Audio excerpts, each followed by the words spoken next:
Dwi wedi dod I Bangor heddiw I brotest Cymdeithas yr Iaith yn erbyn Thomas Cook I ofyn I Ffred Fransis be ydy ymateb Cymdeithas yr Iaith i'r ban ar y Gymraeg yn Thomas Cook. Be ydy ymateb Cymdeithas yr Iaith i'r ban ar y Gymraeg yn Thomas Cook? Y sefyllfa anhygoel yn ni'n mynd yn ôl I 2 ganrif yn ôl. Ond o leia, maen nhw wedi dangos I bawb yn angen ymddesiaeth newydd.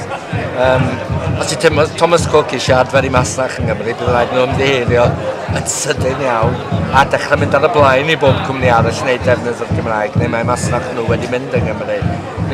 Na'n nhw gosi 10% o'i masnach yng Nghymru, a dyna I elw nhw'n siŵr o fod.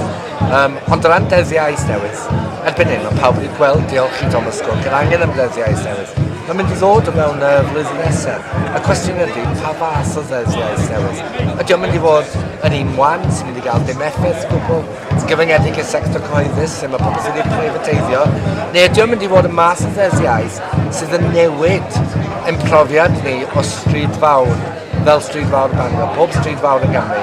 Gorfodir cwmnïau mawr sy'n perchnogi siopen yn strydoedd mawr nawr I wneud defnydd llawn o'r Gymraeg yn ei mas, yn ei coeddiadau, ar ei gwefannau, yn ei posteri, yn y holl hyrwyddiadau, wneud defnydd llawn o'r Gymraeg.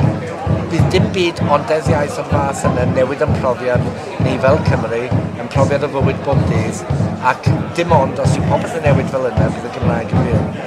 Sut ydych chi'n ymateb I sylwadau gan rai ymhlith y di-Gymraeg bod hynny yn ymgais I orfodi'r iaith ar y di-Gymraeg?